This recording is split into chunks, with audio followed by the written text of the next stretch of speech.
Good morning, everyone. I'm Jennifer Tersini. I'm with Raise the Bar Consulting. We're thrilled to be hosting another one of these sessions. This one is about our J.E.D.I journey, right? Justice, equity, diversity, and inclusion, talking more specifically about how to do this great work in our organizations. We are hoping for this to be as interactive as possible today. So if you are able to show us your beautiful selves on video, that would be awesome. I'm going to go ahead and just, of course, encourage everyone that as we move about today, we're really very interested in having a dialogue. So please feel free to raise your hand or just unmute and talk with us as it seems relevant. I'm going to pass the baton to our other facilitators now, who will just very briefly introduce themselves before we get started. So, good morning again, everyone. My name is Innocent Saunders with Groundwork for Change Consulting, and I'll be one of your hosts and facilitators this morning. Melanie? Good morning, everyone. My name is Melanie Emerson. I am the principal and founder of Just Consulting in Tucson, Arizona, and I also work with Raise the Bar Consulting on occasion. It's nice to be here today. Brian? Good morning. My name is Brian Wood. Great to see many of you, and some of you are in the dark, but I am the president of Mars Coaching and look forward to hanging out in your space. Thanks. Awesome. And good morning again, everyone. As Jennifer referenced, we'd like to make today interactive. We know that some folks don't have maybe the ability to turn on cameras. Hopefully folks can use chat.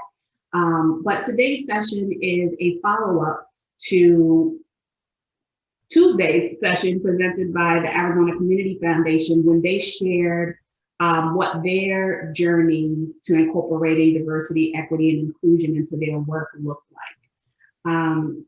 Before we jump into that, though, I did want to give folks in the room a chance to introduce yourselves. If you wouldn't mind sharing with us just your name, the area of work, the area of nonprofits that you work in, whether youth services, health, et cetera. And then one of your expectations for the day, because we understand that folks may have come here expecting or hoping different things. So anyone who would like to start, please feel free. Name, type of work you do, and your expectations for the day. Good morning, everyone. My name is Arelis Velasquez, and I am the founder of From the Root of It All. And I'm new to being able to do the work for the community. Right now, I'm in partnership with CCLAC. As far as expectations, I'm excited to be here and willing to learn. So I'm definitely excited to get a lot of information from everyone. Thank you, Adeline. Thank you. Anyone else? I'll go. I'm Suzanne Feaster. I'm the CEO of Vitalist Health Foundation, and we've done a lot of equity work in our programmatic space. And I have a very diverse board, but we're digging into our first really strong equity conversation with our board next Thursday. So I was like, okay, let me get this energy and a few other techniques for the discussion. Awesome. Thank you so much. Anyone else?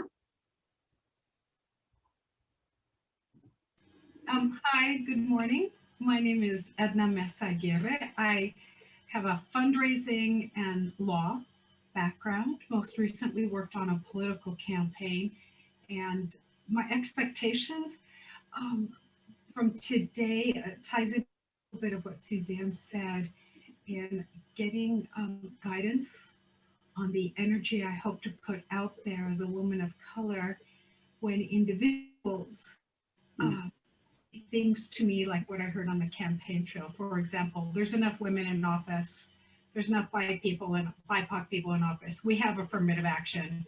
What's the problem, Edna? Why are you making so much noise? I know how I instinctually would want to respond to that, and taking that response and channeling it in a way that's inspiring for others. So, Thank you so much. Welcome. thank you. And I saw in the chat, Marsha shared with us, Marsha Berger, founder, executive director of Arts for All, an accessible arts organization and interested in all aspects related to DEI, and thanking us for sharing our knowledge and experiences. Thank you, Marsha. Anyone else want to share? Name? Hi, I'm Gail Brown. I'm with Reed Park Zoo. I'm the Chief Development Officer, and we are just began our DEI committee here at the zoo, and I'm really here to learn and what I can take back to our committee. It's great. Thank you for putting this on. Thank you so much, Gail. A few others. My name is Morgan Hartford. I'm the community executive with the Alzheimer's Association here in Tucson.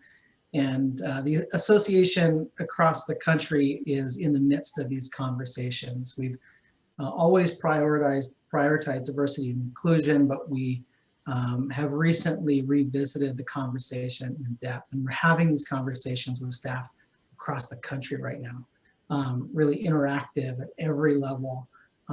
Top down, and not just with diversity and inclusion, but really incorporating equity into the work that we do and embedding those into our revised organizational values as well. So really excited to hear more about what's on the agenda today, and then how maybe I can bring something more to those conversations internally. Thank you so much. Would anyone else like to share? I'm Bonnie Demaratsky. I'm the president of the board of the Diaper Bank of Southern Arizona. I am honored and privileged to get to work with both Innocent and Jennifer. And so our board is diverse, and both these women have provided guidance for us. But now it's time to actually put it into our programs and just really, you know, expand how we are perceived in the community and how we actually act in the community. So that's what I want to get out of it today. So thank you. Hey, Innocent, one thing I wanted to mention. I tried to make a point earlier, but that mute button got in the way when Edna was speaking. I wanted to make the point that Edna not using that instinctive reaction is probably not a bad thing. It might feel really good for a minute, but that's probably a pretty good strategy. That was all. Okay, yeah. Thank you. Thanks. Thank you, Brian. And thank you, Bonnie. Hey, Innocent, it's Milton Ames. I'm a certified financial planner in Tucson. I am here today because I'm probably going to be on a board, and I'm looking for some implementation techniques. Awesome. Thank you, Milton. And I think that's everyone. So thank you so much. I'm glad to hear that people are at different points in their journeys, some a little closer to starting out, some a bit more entrenched. Some, I like Morgan's explanation, how they're taking it kind of piecemeal. They've upped their diversity, they've upped their inclusion. Now they're looking to really up their equity. And I think that based on what's been shared, we'll be able to have a really rich conversation today. So just referencing again that this is actually an attempt to piggyback off of Tuesday's session presented by the Arizona Community Foundation, where they shared with us just what their journey has been thus far, which is something we don't get to hear too often. How many of you, if you could show me really quickly, were on that call? And it's okay if you weren't. Okay. So Jennifer, do you mind just sharing a bit, and we can fill in the gaps for each other, sharing a bit the gist of what they shared? Sure, thanks, Innocent. So, earlier in the year, a few months ago, this group started this Courageous Conversations series, and it was a series of 6 different topics. And one of the things that we learned, or that we continue to hear from participants, is that the information was fabulous, and how do you actually do this? Well, Angie Lascaridis was on some of our early calls, and she talked about how the Arizona Community Foundation began this work, and began it before lots of others were talking about this. So we asked Angie if she and a colleague would do a presentation specifically for folks who had been asking for more. So she and Kim Covington spent 2 hours on Tuesday providing a presentation, really sharing with the group how it is they began doing the work of what they call DEI in their organization, and that it was a very intentioned from the board on down to commit to a process and embed that process in every facet of the organization. They have 12 people on a committee and intentionally chose to have co-chairs, so the committee gets subdivided at times, so that more than one person shared in the work of the committee coordination and did not do it all at the organization. They're very intentioned about developing a group that is as inclusive as possible for their organization. So, for example, they didn't look to a person of color necessarily just to run the diversity committee, if you will, right? They thought about diversity, race, ethnic diversity, of course, and also things like geography and the representation of each department or various departments, representation of internal versus external players. And they developed a plan and a strategy that is embedded from the board all the way down. That includes, in essence, a way of evaluating their success. They talked about getting uncomfortable, being comfortable with getting uncomfortable, especially for people in the group who perhaps experience less discrimination in life than others may have, and to supporting open dialogue and creating a safe space for people to participate at whatever level they are at. Their presentation was so amazing that I feel that I can't do it justice in a 1-minute overview. But they really are a shining example of an organization that is leading in this arena and working to live this commitment, even if it is uncomfortable sometimes. And they talked about that, and they talked about making sure that there's enough space in place in the daily work of the organization to support people in their journeys. I'd like to ask Melanie and Innocent, Brian, to piggyback on any of the comments I've mentioned, because I'm sure there's lots of great components that I have skipped over in that overview. So go ahead. Just note for everybody is that the recording of that session will be online. I don't know if it's up yet, but we'll make sure everyone who's here today gets the link for that when it's available. Go ahead, Brian, sorry. I was just going to say, I don't really have anything to add, but just to emphasize your point, Jennifer, and that is that thing that we've heard about before, getting comfortable with being uncomfortable, is a real thing. We've got to lean into this. And if not, here's what happens. If we don't really lean into it and really get ugly and uncomfortable, then we just, in some ways, we just kid ourselves. Right? We're just going through the motions. We're just checking the box, and that's antithetical to what we want to achieve. So that's the only point I wanted to emphasize, Jennifer. Awesome. And I'll just segue into our next point here. Jennifer, you did a wonderful job kind of encapsulating what was discussed and shared. One of the key points I think they pointed out, and I want to make reference to here specifically because of the content of the rest of our conversation, is that they had to decide what area they would tackle first. when it comes to justice and diversity and equity and inclusion, we know that could mean a multitude of communities that we're looking to support. You know, is it Black, Indigenous, or people of color? Is it related to gender in terms of inequality between men and women? Is it related to sexual orientation? Is it related to ability? But they had to start somewhere, and they chose race to start with. And so today's conversation is really going to be a conversation about racial equity in terms of our J.E.D.I journeys, and we use that term. You know, there's so many terms: J.E.D.I, D.E.I, D.E.I.A, when you want to include the access, but it all points back to just being a more just organization. And so for today, what I want to start by doing is just defining what we mean when we say anti-racism. We're going to be talking about becoming an anti-racist organization. So I have a definition over here that I want to share in a moment, but anyone in the group, anyone want to share what you think, what you might define as anti-racist or anti-racism? Doesn't have to be a textbook definition, just what comes to mind when you hear that term.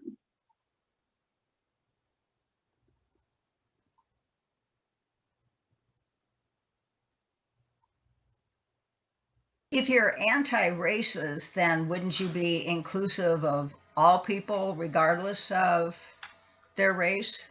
Mm-hmm. So anti-racism speaks to inclusivity, absolutely. I think the other piece to that too is acknowledging that race matters, that, you know, that you have to acknowledge that, you know, we're not colorblind necessarily. Race matters, and we have to put that on the table first if we're going to be anti-racist. Absolutely, that's a big part of the conversation, right? That although, you know, that we know that race is a social construct and, you know, all of these things, and we can't just ignore it. It's a construct that we've lived with, that we've established some practices and cultures and definitions around. And so, yes, we can't act as if it doesn't exist. So yes, absolutely. I would think that the end purpose of this is acceptance and not tolerance. You may recall from years ago the Teach Tolerance campaigns. And when Elie Wiesel was still alive and speaking here in Tucson at the University of Arizona, fighting anti-Semitism, and as a Holocaust survivor, he said, I don't want anyone to tolerate me as a Jewish man. I want them to accept me. And he was speaking within the confines of his work, but he meant it for all. The Teach Tolerance is incredibly pedantic, and just doesn't get us anywhere. Mm-hmm. Thank you. Excellent points, excellent points. Okay, I'll throw this definition up here. Anti-racism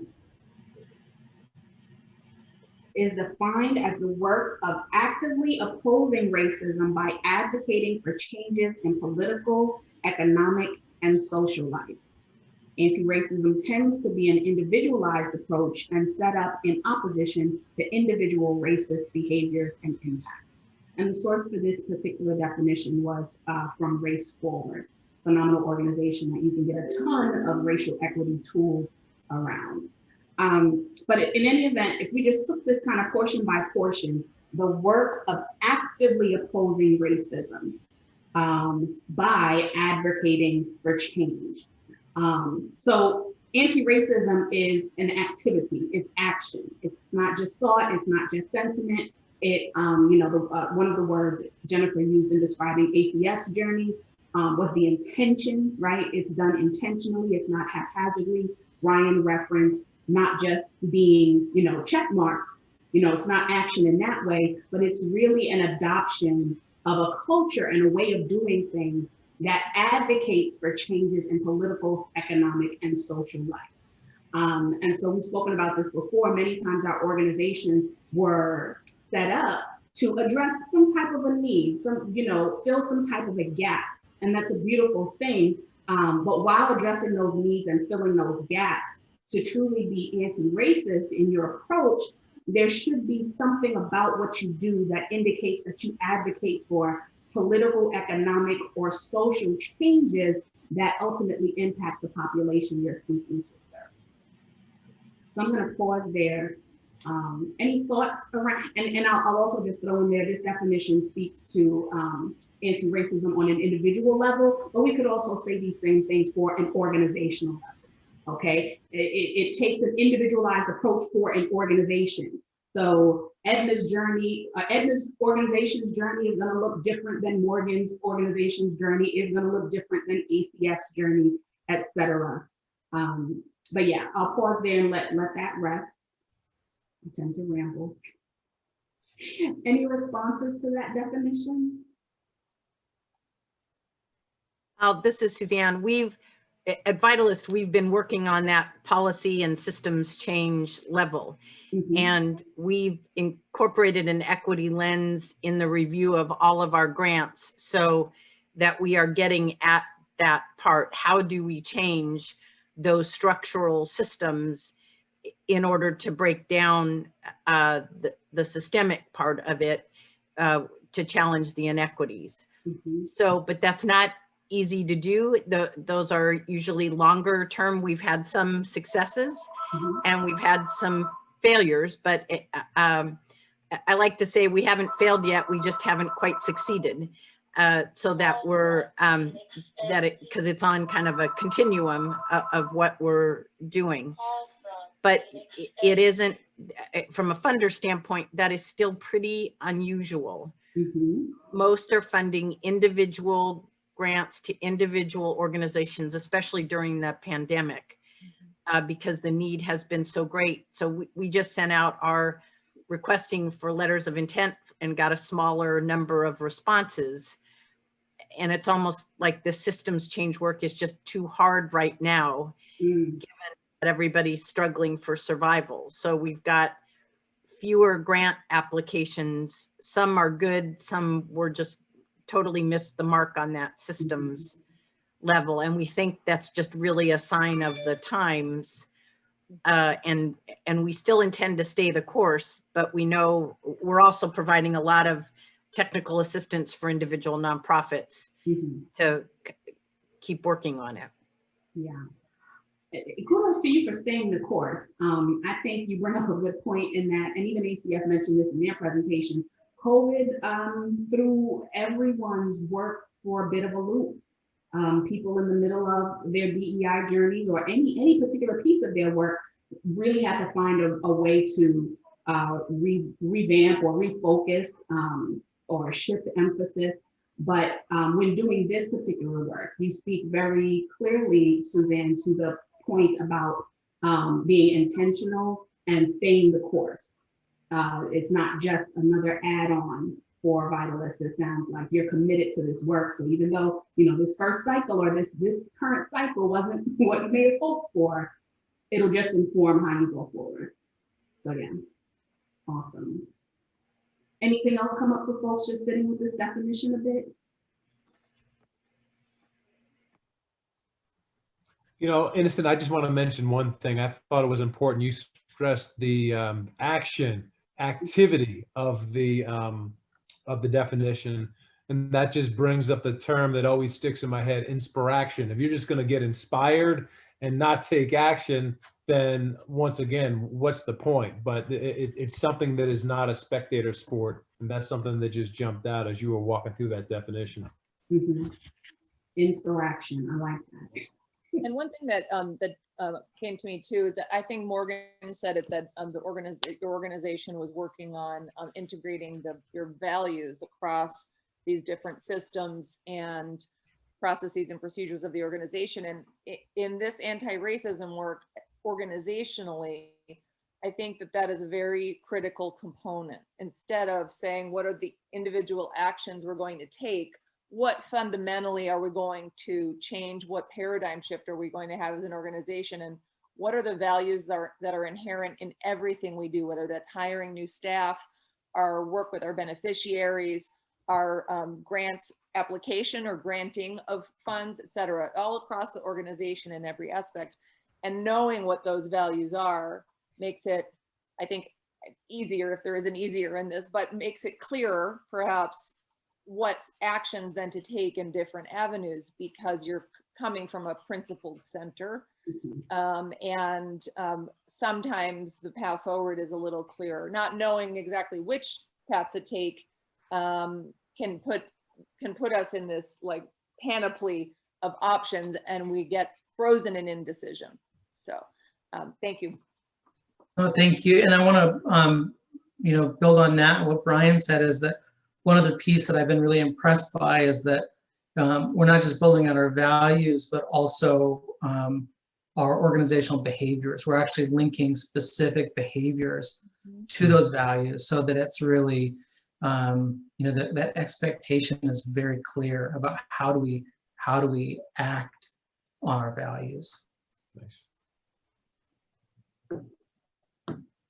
Yeah, this takes some time, some introspection, some clarity, some defining terms, and these things at all levels of the organization. So yeah, good thoughts. Thank you for sharing, folks. Anyone else? Anything to share? Okay. So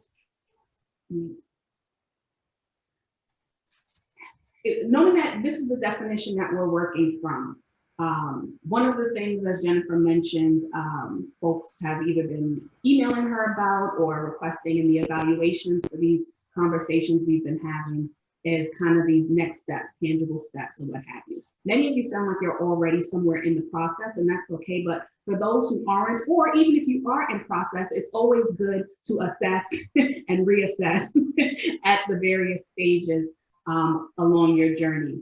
So I believe in your registration, you should have received an organizational assessment tool. Did folks receive that as a part of their registration for this event?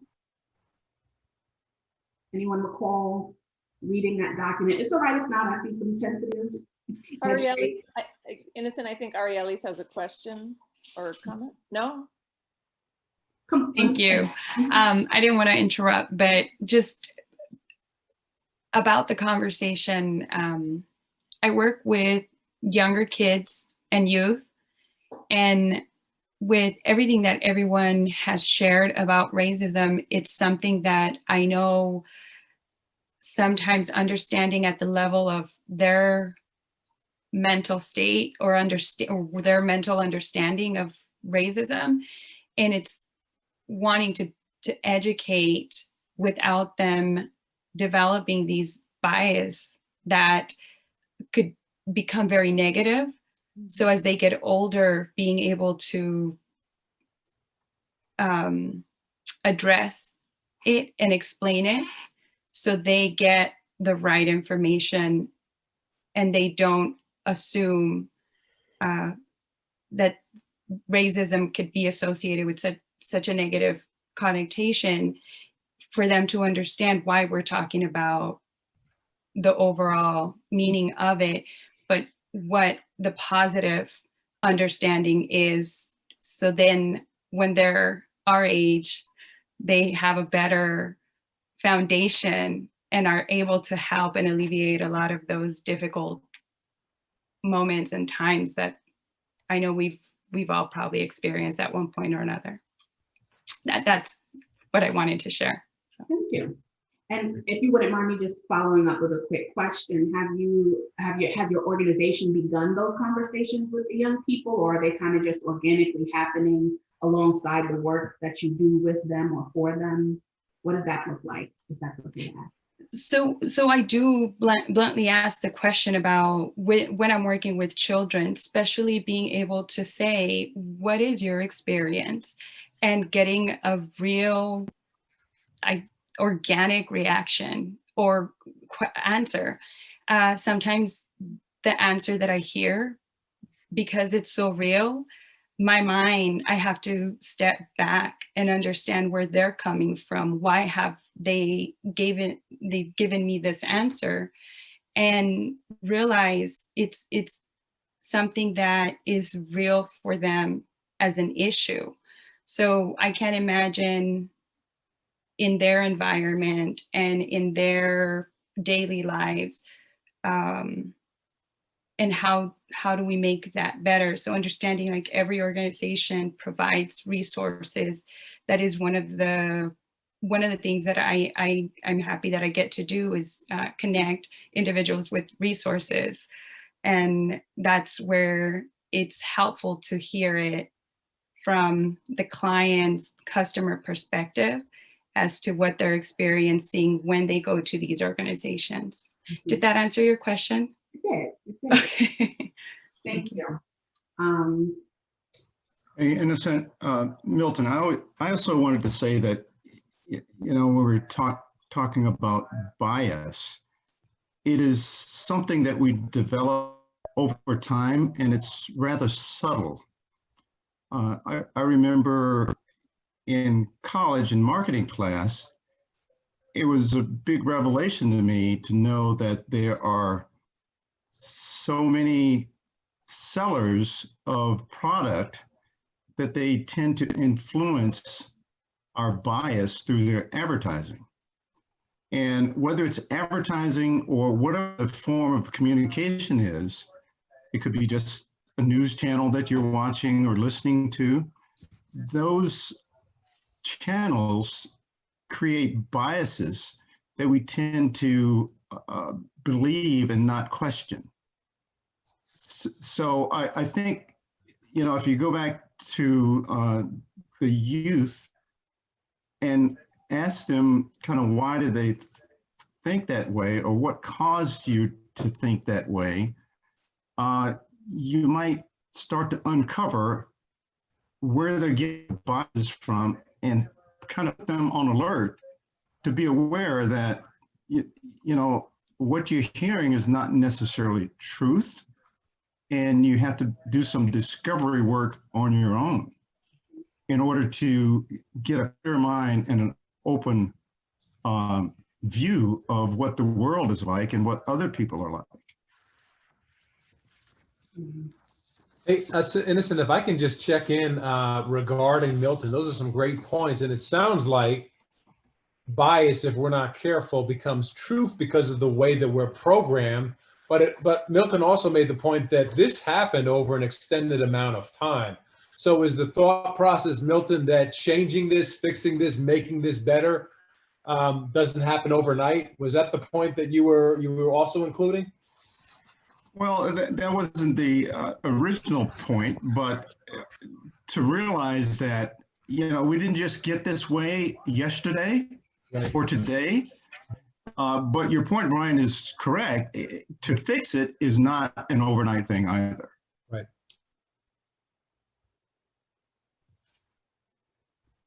Something interesting, Annalise said that, as far as I know, happens to be a really important kind of starting part for many organizations or groups going through this process or embarking on this journey, is actually sharing personal stories.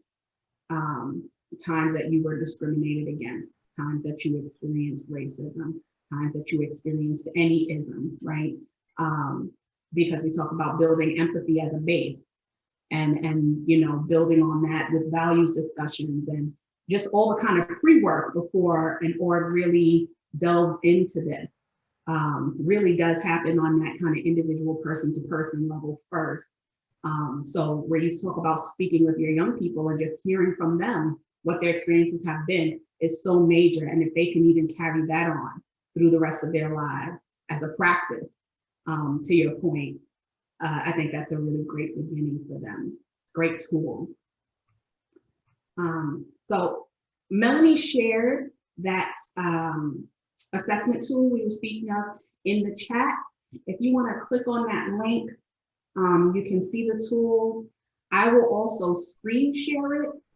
But what I'd like you to do is just take 3-4 minutes and read through those questions. Your orgs may or may not have taken an assessment like that. And we're not going to ask you to share specific answers if you don't want to, but since we didn't get a chance for you to actually take the assessment yourself, just make note of questions that stand out to you. That you yourself would be interested in knowing the answer to if it's not something that you currently know, just that kind of first thought. So just take a few minutes to take a look at that tool. I'll also put it on the screen.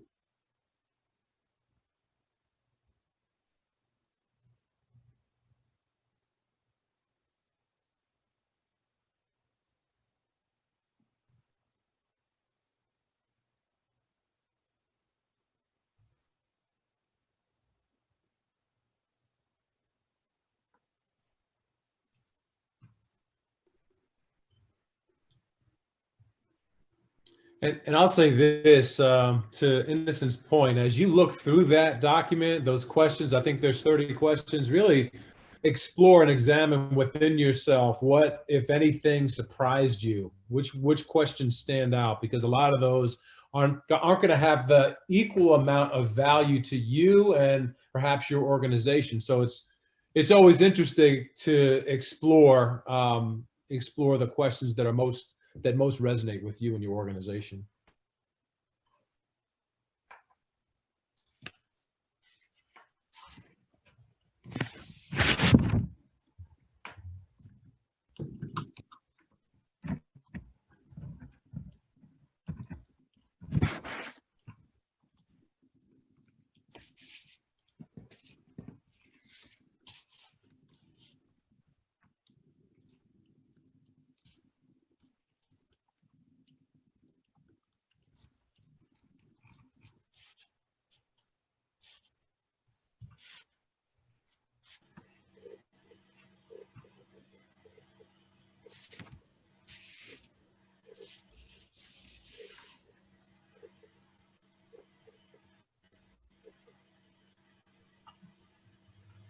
Innocent, are you ready to take comments or? Let's give folks maybe another minute or so, but definitely please hold to what you have.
Okay.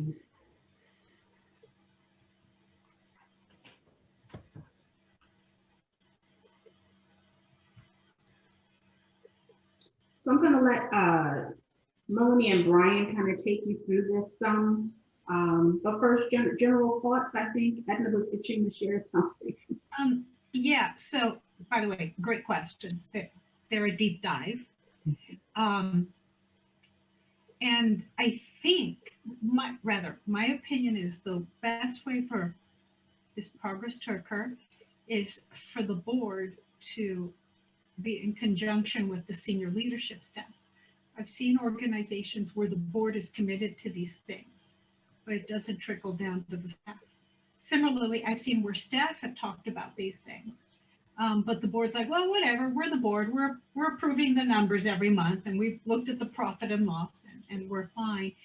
And the only organization I've actually seen it work here in Southern Arizona is where this was the responsibility of everyone. And as a matter of fact, on your orientation, you know how you have those orientation materials, that one of the group agreements is that this is something we all discuss and something we all learn about. It's important that if you have a board of 12 people and a staff, a not-for-profit that has, say, 100, that all those individuals be committed to it. My opinion is because it's too easy for it to slip to the cracks otherwise. So. Yeah, that buy-in. When you describe that, Edna, you remind me of, this really is a organizational change initiative. And so that buy-in and inclusion of folks from the entire, so to speak, hierarchy of the organization is really important. Yeah. And Edna, it strikes me that at the for the ACF case study that was done, they really do talk about that very specifically. And I think that's a good organization, that'll be a good video to watch. They also talked about how the two co-facilitators of that internal group are both young, like one's in their 20s and one's maybe 30 years old, who are really leading the charge in addition to having that buy-in and that commitment from board members, from senior staff, from midline staff, all echelons of the organization. So I think that will be a good tool to check out, a good kind of case study to think about. Thank you for sharing that. Thanks, Melanie. I will definitely look that up. Thank you. Can we see, does anyone else have any thoughts on any of these questions or any questions that came up from the questions? Anything, what's on your mind about these questions? We've had a lot of discussion about how do you hardwire this so that it's not, if it's, because board members change, staff changes. So how do you institutionalize it?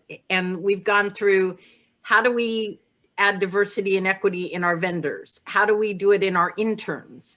So we've literally gone sort of, what are the, so this kind of deals with staff composition and staff training and board composition and board training, but we've kind of pushed ourselves to how does it appear in grants? How does it appear in the consultants we hire? And luckily we've set up, a year ago, we set up a database, and I'm presenting for the first time next week the results of the database of, here's the pool of consultants, here's who we hired, how does it match up by race? Just as the first kind of demographic we've had, because we needed baseline disaggregated data to say, have we walked the walk, or are we just talking about it? And so you sort of need to hardwire those elements into your organization so that it outlasts a change in leadership or a change in interest, I guess, is because sometimes it just may be other things that are taking a priority. So we've had to be real intentional. What are all the aspects of our, and it would be any nonprofit, how we hire, how we recruit, interns, how we pick vendors, and sort of say, what are we doing and what could we do? And that's energized the staff, and I think will engage the board, but I've sort of said, I don't want a plan that sits on the shelf. I want it embedded in the organization so that we can't backtrack, and that's all. It's taken about a year to put all that data together, but we have a year's worth of data, and that it's been really powerful in looking at that. And Suzanne, you're saying some things, it sounds like, that are connected. Great insight, thank you. That are connected to what Morgan talked about earlier, the importance of, for culture, the right culture, we've got to align behavior with values and reward accordingly, and then hold others accountable accordingly based on, to keep that a sustainable thing. Yeah, thank you, Suzanne. I think that was very helpful. And I think that one of the questions that came up for me is, what about your individual organizations do you focus on during that, let's say, onboarding of staff, onboarding of the board? What are the things that you find already that are universally agreed upon? And how are those individuals inculcated with those ideas in the onboarding and the, their first year of being in the organization, and marry some of those things? Usually it's the mission, the way you do work, those sorts of things. Marry those with racial equity, social justice. I have seen only one organization so far. It was a conservation organization in the West that embedded racial equity into its actual mission statement, so that everything it does includes racial equity at every element, because it is a fundamental fundamental component of what how the organization views itself and its work.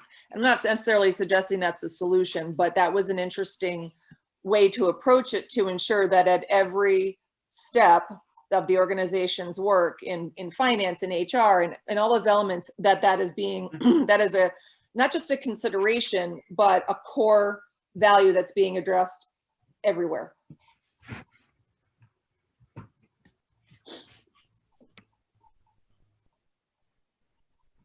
Does anyone else have any thoughts or reflections on those questions, or any other questions you might have? Can you describe a little bit more about what is racial equity? What does that look like within an organization? That is an excellent question. Do we know any organizations that have complete racial equity to describe? Probably not. Sorry to be a little bit cynical. I think that. I apologize. No. It's a very important question, Aurelis, but I'm not sure I can answer that directly, because every organization will have a different way of looking at that. And at least from my perspective, a broad answer to that is, I think of the Ibram Kendi definition of anti-racism, which is you can't be a non-racist. You're either racist or you're anti-racist. And so to me, that environment means, at least in at a 20,000 foot level, that we are constantly working at it, constantly striving, taking risks, taking intentional action, as Jennifer called it, to ensure that the environment and our actions are anti-racist.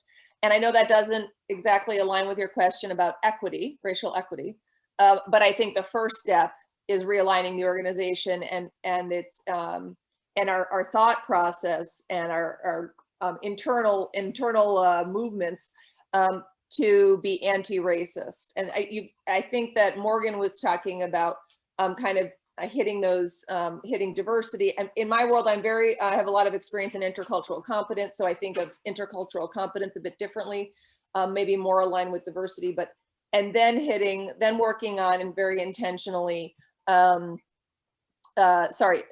inclusion and equity as a next step. I'm not sure we can address all of those at once. And sorry to talk so much, but I also would say that this is an ongoing process. There's not like an end game, like, oh, we've reached equity, we're good. Yeah. I think that 400 years of inequity and social constructs that absolutely institutionalize inequity is going to take more than a year of us working with a DEI committee to unravel and reconstruct. Yeah. So I know that might sound daunting, but I do think it is it is something we have to commit to and understand that it's going to be an ongoing process. And we are going to make mistakes, and we are going to have those aha moments like, oh, that hire was really an inequitable process. Okay, let's go debrief, let's figure that out, let's come back and fix it for the next time. But anyway, so it was a little bit roundabout, and I know I didn't directly answer your question. Perhaps one of my colleagues has a thought on that. I would love to know the answer to that question too.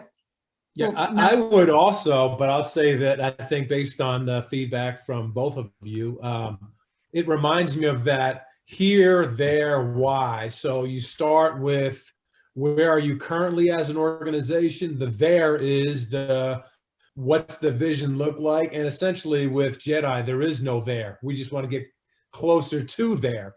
And then the why is just constantly describing what the purpose is. And maybe that's baked into the things that we talked about in terms of behavior and culture and recognition and accountability. And to piggyback on something that Melanie mentioned, and I agree, we're signing up for doing this for the long term. And even when you've gotten through what you think is the D, the E, the I, and the A, and you've transformed your systems and worked internally, now you've got a culture. Like, let's say everything went perfectly, right? Well, now you've got a culture that's not necessarily like every other corporate culture or nonprofit culture. Now you preserve that culture as well, right? Now you have a vested interest in making sure that as people come and people go and new initiatives are worked on and so forth, you're living by those ideals. And the committee never goes away, right? There's always work to be done to ensure that we are living by that value, if it is one that in the long run is precious to the organization. I also this think will- part of the, oh, go ahead, Milton. Yeah, just quickly, just to piggyback on what Brian said, asking the why question. I had a squadron commander that really challenged all of us all the time with whatever we were doing to ask ourselves why. Why are we doing this? Or why should we do this? Or why shouldn't we do this? And it became very effective because he would harp on it all the time, just about every time he was standing up in front of us to speak to us about any subject. And after a while, that starts to sink in, and you do start asking yourself, why? It's like the little voice in the back of your head now, it's going to keep you on track when you can stop and ask yourself and answer the question, why?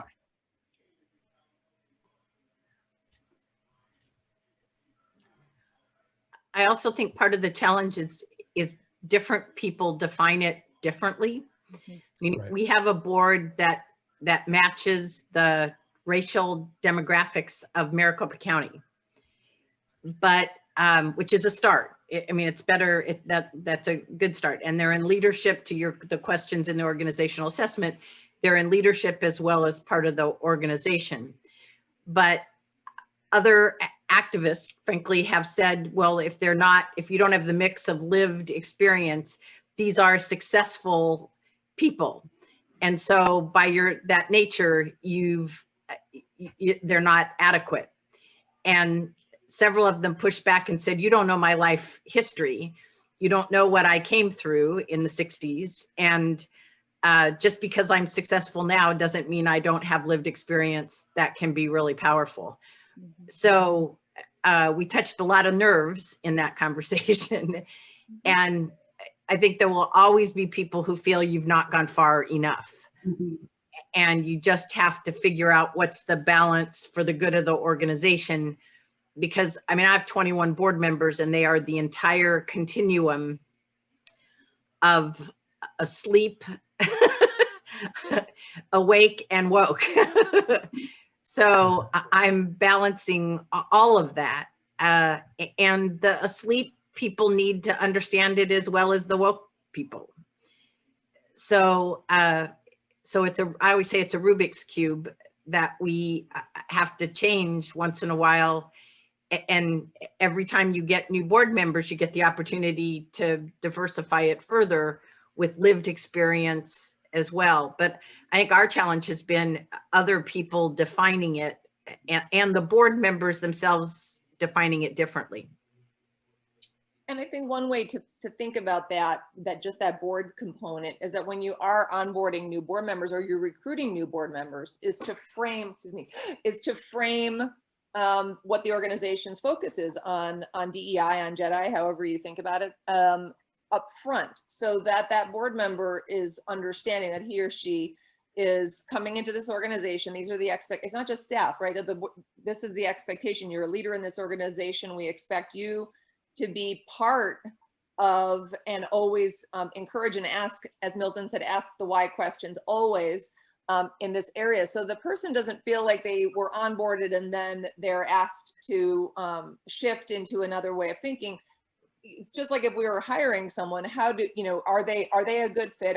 Do they understand that this is a fundamental value of the organization, and are they willing to personally and professionally promote it to ensure that the organization stays that course? So anyway, I thank you, Suzanne. I think that that's very important to think about how the board is integrated into that. I just want to do a quick time check. Technically, we have 3 minutes left. If if others have more time, we can stay. We have other content, but I don't want to keep anyone longer than you're able to. So I think Brian and Innocent, can we proceed a little bit longer? I'm not sure what your schedules are. I'm fine. I can make that work. Yeah. Okay, we'll stay for about another half hour. And if anyone has to leave, please don't be shy. Just go ahead. I know we'll be going over time. Thank you all so much. And thank you to my friend and colleague, Jennifer Tersigny, for starting this. Yeah. Jennifer and I had some real deep dive conversations after George Floyd was killed. And unlike other people who had those deep dive conversations with, Jennifer actually wanted to do something about it, and she did. So kudos to my friend Jennifer for starting this. I'm sorry to miss the rest of it, and I'm looking forward to following you on social media and learning more from you as we do this. And this will be recorded. Thanks, Edna, great to see you. Yeah, Edna, you can watch the remainder of this afterward as well. Perfect. Thank you. Thank you. Should we fast track? I know that there's some other pieces of information that we thought were nuggets of gold for you all, and a couple people have signed off. Yep. Okay, here's one. Yeah, thank you, Innocent. Well, we can also throw the link to this in the chat. Brian, do you want to start walking through this, or shall I? Oh, you can take us down the road, Melanie. Okay, Brian. So this is, I think, a very useful, I don't know if I'd call it a tool, but very useful description that helps us sort of center where are we as an organization, where am I as an individual on the continuum of becoming an anti-racist, I would say interculturally competent organization. And if you look at the very tiny italices in that top row, it says, I think that's a really excellent description of this continuum to the right. We'll kind of start with a sense that racial and cultural differences are seen as deficits, and then ideally move toward a toleration of racial and cultural differences, keeping in mind that concern that Edna voiced about tolerance, and then moving eventually with intention to the racial and cultural differences seen as assets. And I think that is an excellent way of considering this continuum. These 6 kind of steps are not necessarily inherent in everyone's process or journey. You may start at step 4. There might be a 4.5 that's not on the chart, but it's just to give you a sense of how organizations move through the evolution of becoming an anti-racist organization, and also considering and reflecting on the answers to those questions that Innocent put up earlier. Where is your organization on this continuum?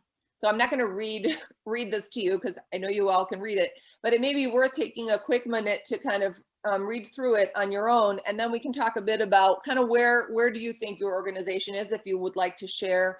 If you have questions about how one moves from, say, column 3 to column 4, we'll do our best to discuss that with you. But just kind of look at this and consider your own situation as you read through it.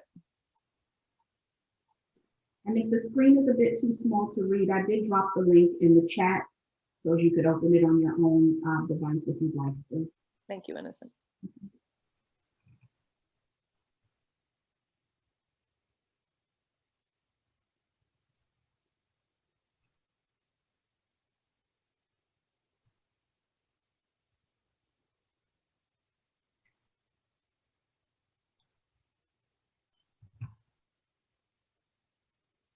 And Melanie, I like the fact that you gave people permission to not to go with 4.5. This is not the stuff that we do, and J.E.D.I, inclusive of that, is not absolutes. So as you look through these different stages, it's probably rare that you land square in the middle of one of these columns. So I thought that was really important.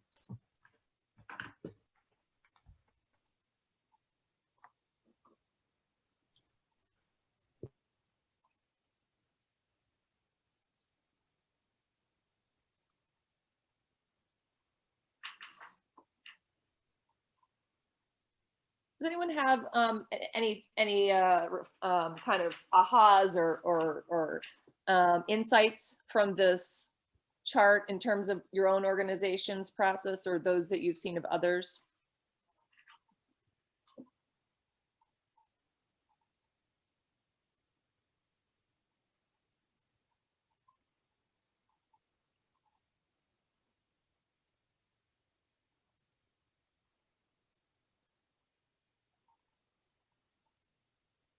No? Okay. Okay, that's okay.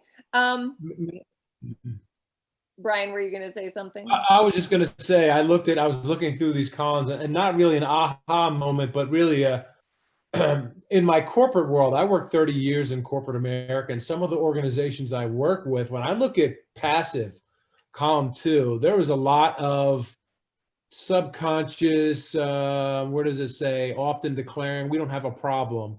And I think that's probably more common than we would like to believe in the corporate world and the nonprofit sector. Yeah, absolutely. And this continuum is really not only for nonprofits. I should have said that too. It is a continuum or a spectrum, if you would like to think of it that way, of sort of any organization, small o organization, whether that's an NGO, let's say a university department, a business, etc. And I might add, Melanie, that I think it's really normal for many organizations to not be at stage 5 or 6. Mm-hmm. And that, you know, for those of us out there who might be overachievers, to not be too distressed about the fact that you might be really in the middle on this and in the middle for a long time. I mean, there's a huge leap between being compliant or being affirming versus engaging in structural or systems change. I mean, that's really big stuff that takes a lot of time and a lot of effort, and organizations can get there, coalitions can get there. But no matter what type of systemic or structural change you're talking about, that is the kind of work that takes a long time. And so I would say that it's to look at it through the lens of being open to the fact that you might be in the middle here, and that's okay. Yeah, and at case in point, I'll just mention that the last 5 years I worked for Peace Corps overseas as a country director in 2 different countries, and so that started in 2015. And prior to 2015, Peace Corps had started doing intercultural competency and diversity and inclusion training to all their teams across the entire world. That's about 70 countries, as well as all their headquarters staff, and doing some work to incorporate DEI ideology and values into every facet of Peace Corps' work. And in 2016, Peace Corps essentially took an internal sort of audit of where they were in this work. And I think that most of the leadership of Peace Corps thought that Peace Corps was a 6. And when the results came back, Peace Corps was somewhere between a 3 and a 4. And so, I mean, that's just, and I don't mean to say anything bad about Peace Corps. It's more to say, like, where we think we might be is maybe not where we necessarily are when we really dig down. And are we making fundamental change, or are we making superficial change? For example, Peace Corps had done an excellent job of recruiting more diverse volunteers worldwide, but it had more or less not put any structures in place worldwide to support more diverse volunteers. So one can't go without the other. And, you know, it's just, I think that as Innocence had much earlier, it's good to kind of go back and sort of constantly assess and reflect, and not kind of rest on our laurels that, oh, we did pretty well, we're just going to move on. But we have to kind of keep saying, where are we? Because we might be stagnant when we think we've moved ahead.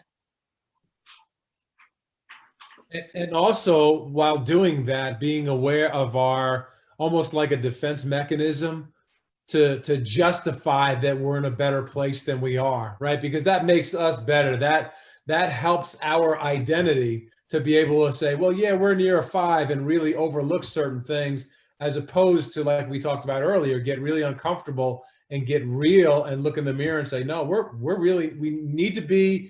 at a 2, we need to be much better but that's the liberating part to help us understand that that's the opportunity and that's the blessing to do something and take some action to get closer towards 6.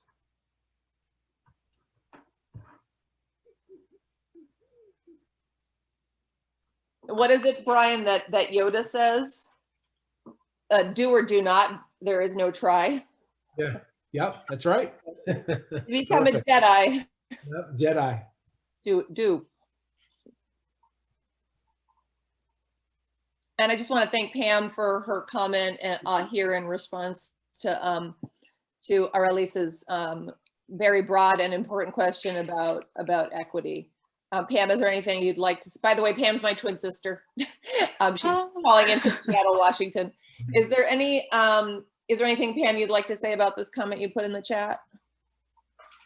I just think it's a very astute question, and it's you know, sometimes the sort of seemingly simplest questions that kind of stop us in our tracks and realize that we don't have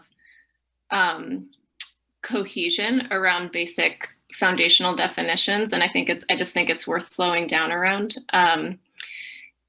Yeah, I mean, one of my teachers always said nothing about us without us, and that has just always stuck with me. I work in the environmental world here in Seattle, and for me, that's a really foundational piece. And I was sort of hearing that in the question. Can I just throw in 2 other things? One is that the power, and this was from the earlier conversation, a power dynamic that I see a lot I work in local government, is that a confusion between positional power and leadership on racial equity. Mm-hmm. So in my experience, sometimes it is exactly the people with the most positional power who have the least analysis and least what I would consider to be authentic leadership around what moving toward racial equity can and should look like.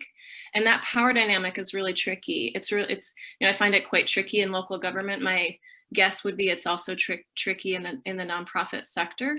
And so, Melanie, you spoke to it a little bit with like young people coming in, people raised up in a different social context, may be way ahead of where board members are or where executive leadership is, but don't have the positional power. And from this brain trust, it might be outside the bounds of this particular conversation. I'm trying to share a lot of really great tools, but I sort of came today with that question because we're experiencing it in our organization. I'm curious kind of how others confront that. It's ultimately about power and how that power dynamic gets navigated when the sort of true leadership on racial equity does not match the positional power in the organization. Well, I don't think it's a universal solution, but but from my experience, it is absolutely critically important that the leadership or the people with positional power understand that they don't know what they don't know. We can get into that piece if we want to, but that there are people in the room, people in their organization that have more experiential realities with this and have been raised in an environment where they are, despite their age, they're much more attentive, aware, and woke than older folks potentially, and that they have a lot to contribute. Now, I think those are definitions of leaders, not those in positional power. Leaders who say, there are things I don't know and I'm open to learning. And I'm open to advocating for whatever your experience is, even if I myself am not experiencing it. I think that's the real challenge with having, particularly in NGOs, such a huge percentage of NGO leaders and board members being white, and for board members being of a different, generally the average age is much older, usually retired white folks. And I think not exclusively, but very high percentage. And I think that it's something that all organizations need to grapple with, and those people in those positions saying, do I really understand where things are right now, or do I need to sort of stand aside and let others lead? And I'm not sure how we change those in positional power to be open to that, but I think that's the shift that needs to occur. And I will say, just from Peace Corps, that there were many country directors who responded as those sort of advocates to Peace Corps in Washington, D.C., like headquarters, our like main organizing body, and really advocated for what volunteers and local community members needed. And Peace Corps wasn't always responsive to that. And so it's just to say in a large scale organization, I can see that happen. And I'm sure Brian experienced that in business as well. You know, those who are at the top may not feel the need to change or may not understand why change is necessary, and others are in different aspects of the organization are, I would say, impatient, and understandably so, with the pace of that change. Yeah, and Melanie, I would say that really speaks to the importance of doing something to slow down the game, to normalize the game in the playing field. Because if we're waiting for the day for everyone who's in power to make the right decisions, we're going to be waiting for a really long time. So how do you slow the game down? How do you normalize the field? Part of that is through assessments and some type of scientific tools. So now it's not just someone coming in saying, you're a horrible leader. Now this is more, look at what the standard is. This is what we're shooting for. This is the goal. This is the gap. All right, now let's go after the gaps and make it better. It's not a personal thing towards you, the leader, or you towards the unofficial leader, but it is something that we can roll out in a way that's less, it's uncomfortable, but it's also more scientific than the alternative, and then the strategy of hope. Someone told me once, hope is not a plan, right? You're just hoping someone gets better. Well, okay, good luck with that. Yeah, I would say too that, am I on mute? No, I would say too that, I like that sort of database scientific approach. Say, this is what the data says. Data, you know, although data can be interpreted in many ways, as we know, but I would also say that that's a moment to invoke this platinum rule, like treat people how they wish to be treated. So you know that leader or that person in positional power the best. And what is it that does move them to make new decisions? What is it that does change their mind? Or is there an influencer? Is it data? Is it the fiscal bottom line? Is it a board member? You know, what is it that that moves that person, moves the needle for that person? Yeah. And so I think sometimes, although it feels like it's so much effort on our part to get someone who's in positional power to actually lead, I think that it may take some unusual or creative alternatives to try and get that movement. And when we feel like it shouldn't be necessary, but if that's what works, that's what works. So. Yeah, it's tricky to not recenter the power we're trying to not center, you know? I find that, and now, you know, I'll just name, like, it's tricky to not recenter whiteness in that process, like putting all the attention on the white positional power holder that we're trying to move. Another strategy that we're exploring in my little world is basically a community organizing strategy inside the organization. So, you know, if it's the case that the true leaders for racial equity in the organization are the younger staff, or even community members that we work with, definitely community members that we work with, or just positionally lower staff in the hierarchy, making sure all those folks are on the same page about what, or going through, you know, sort of behind the scenes work, like what do those folks see as the key pieces that the organization needs to move, and then coming to quote unquote leadership, coming to, you know, the power holders. And when I say power holders, I mean people who control budget, people who control, you know, hiring, people who have more control over changing policies and practices, you know, those folks, with kind of a cohesive proposal of like, here's what we see, you know. So just attending to the power dynamics of that, and kind of whose perspective, you know, is getting centered and sort of getting inflated with a lot of energy and attention. Is something we're tracking, and I'm not saying we solved it, but it's a sticky wicket. Yeah. But Pam, your concept of the whole community organizing kind of solution internal of the organization, I think, is why many folks going through this process will develop that DEI subcommittee. The work, although we know it has to be, you know, you need your board buy-in and the buy-in of the people in positional power in whatever the entity is, essentially will likely most effectively be led by a smaller cohort of folks not reflective of that typical power structure. So the subcommittee is also not headed by, the what may be the typical older, white, richer shareholder supposedly, but maybe somebody from the community level. The thing is to then have the buy-in of the people in your positional power to respect the data and the reflections and the input and the suggestions from that committee, which has the authority, once you commit it, once you create it, to lead that initiative forward. But I'll also just add, kudos to you for trying to figure it out, because I think government is a different beast altogether.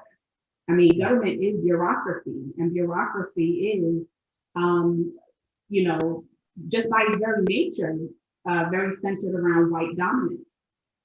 So, I mean, we can talk about, that white dominance is kind of, systemic in society, but in government specifically, so that's a hard nut to crack, but kudos to you and your team for grappling with it. And I think it was stated before, but I just want to piggyback on Innocent's comments that it's important also that the composition of those internal committees is really really thoughtfully done. I'll just be blunt and say that committee should not be, and I know you know this already, Pam, but that committee should not be comprised of the BIPOC people in the organization. We have 5 people of color, they're the committee. It really is and it happens, Jennifer, it totally happens. So it's, I know you know. So I think that the putting together that committee, who is selected, who volunteers, who applies, how that committee is structured, and its sort of location within the organization is very important. I know as a former ED and CD and all kinds of Ds that the director never really knows authentically what's happening. Like people really, there's a buffer between the leadership and the staff, at least some. We might always think we have our finger on the pulse of what's going on, but we don't. I mean, we just have to admit that we don't. And so having only the director or only leadership and board members involved or selecting the employees it will never be that candid conversation, that continual, somewhat uncomfortable conversation with that dynamic. So I just think it's very important to acknowledge that when we're putting together those groups. All right, we have only a few minutes left. What I'd like to do is see if anyone has any additional takeaways, particularly Marcia, Milton, Aurelis, or Bonnie, who have been very patient with all this information and that these ideas being thrown out there. Any takeaways you'd like to share? Any sort of existential questions that we won't be able to answer today, but you continue to grapple with? I would like to share that one of the ideas and my takeaways is through CCLAC, I'm working with Mike Rohrbeck, and it's intergenerational learning. And I really love and value the concept that he has. And I find that a lot of my personal mentors and individuals that I've had as mentors come from different diverse backgrounds, and whether it's their own race, whether it's their upbringing and where they have been in this world. So when I look at the community of youth that I help and I serve, understanding that they have been in this, I'm going to call it a bubble, and not exposed to the rest of the world, and wanting not necessarily for them to be exposed to the world, but to have a better segue and guide way to get to this level of knowledge. the intergenerational program through CCLAC, when I see that value, that's where the education comes into play. That's where building those steps for me have helped. And all of this information is good to know. And thank you everybody for sharing this information. Thank you for being here today.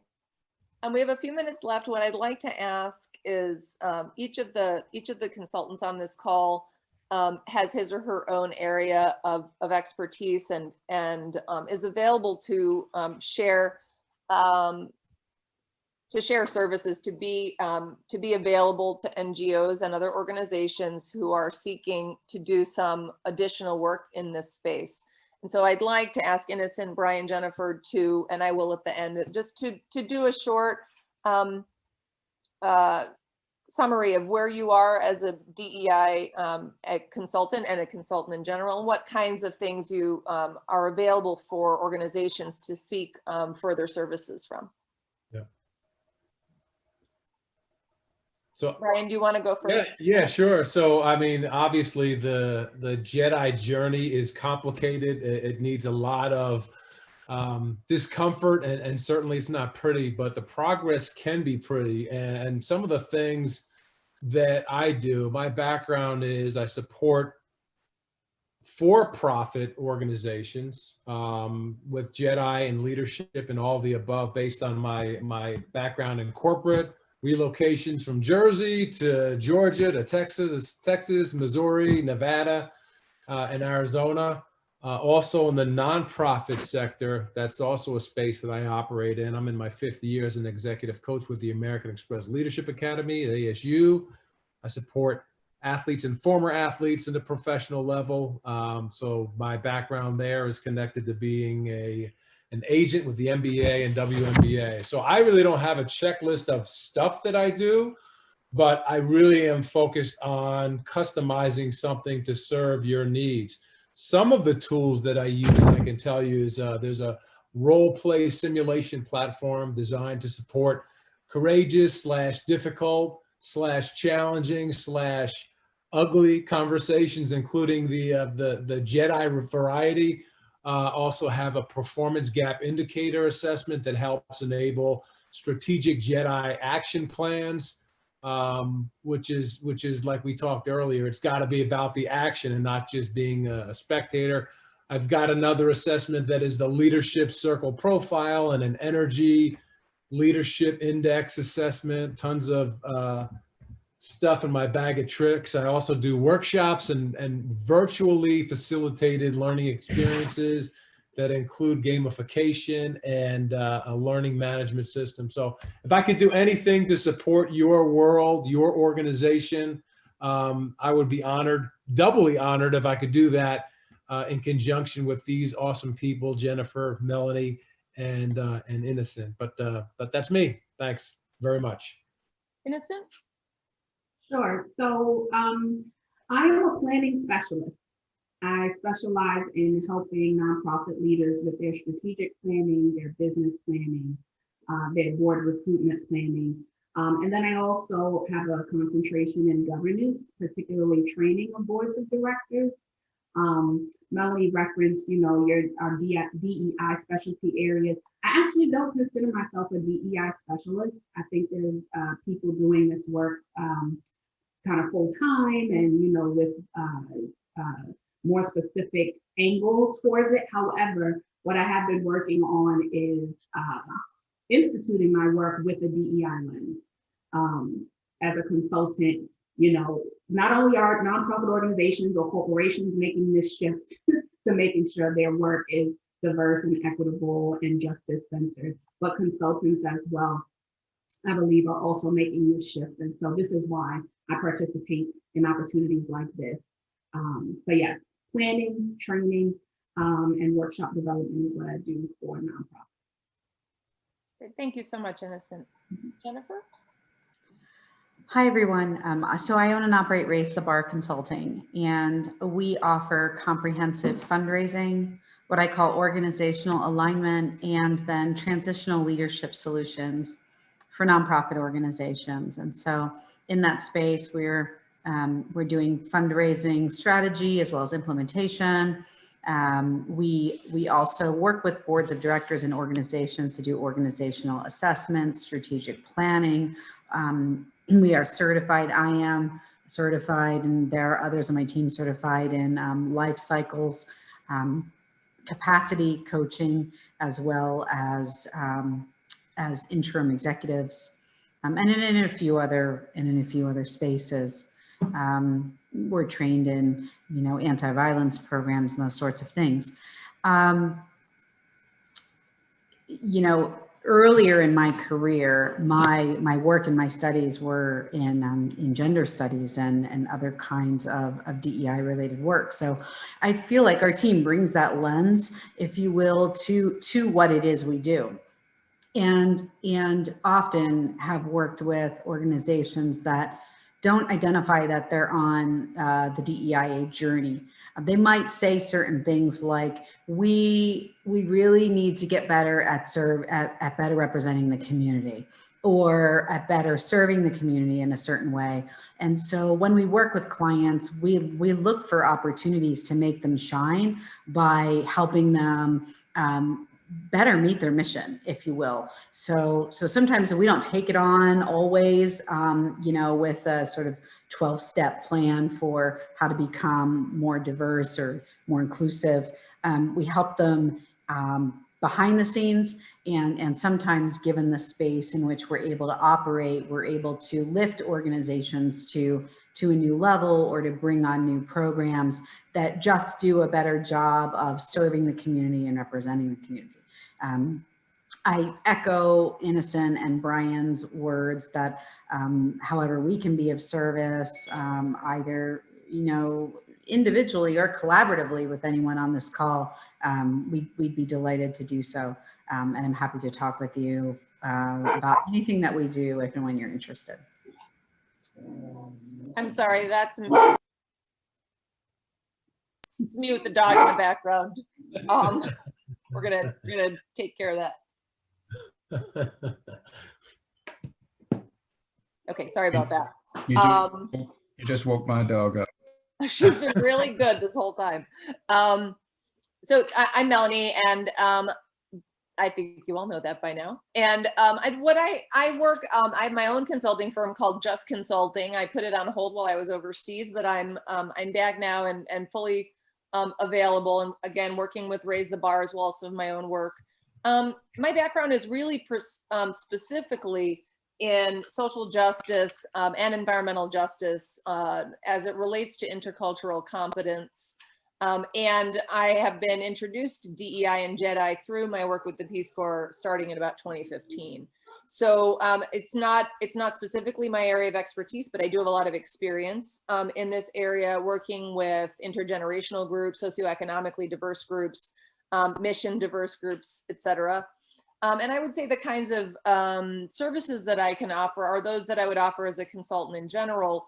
ED and CEO or board coaching and organizational visioning or planning, particularly as there's an interest in integrating a process or a value of DEI, equity and inclusion work into the organization's work as a whole. Building intercultural competence through training and coaching with staff, again, which is not necessarily DEI, as depending on how one defines it.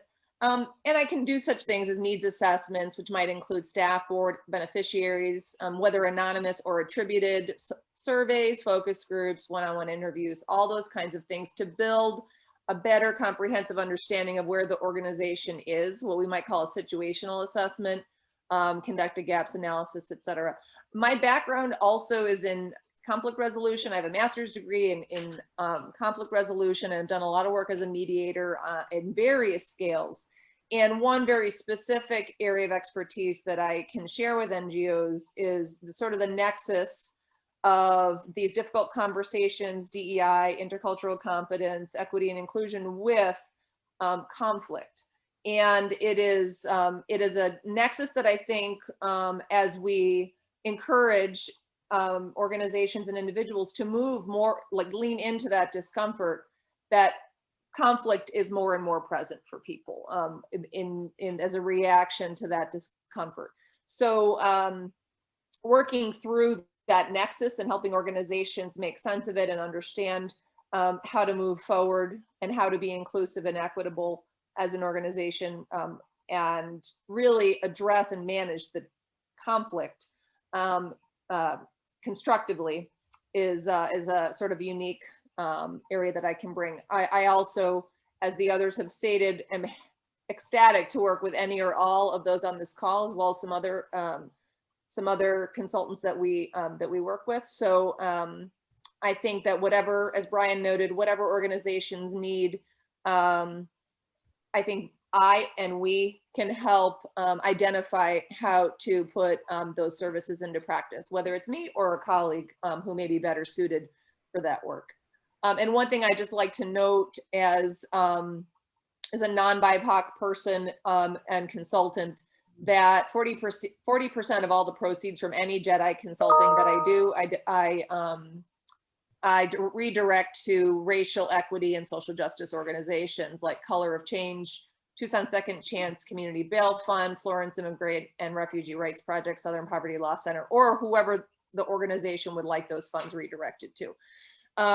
Because I feel very strongly that it's important that I'm not making money off of racial struggle and strife that has been occurring in this country for a very, very, very long time. So that's all I have to say about that. Any closing words from anyone? I know we're 4 minutes over, or 30 minutes over.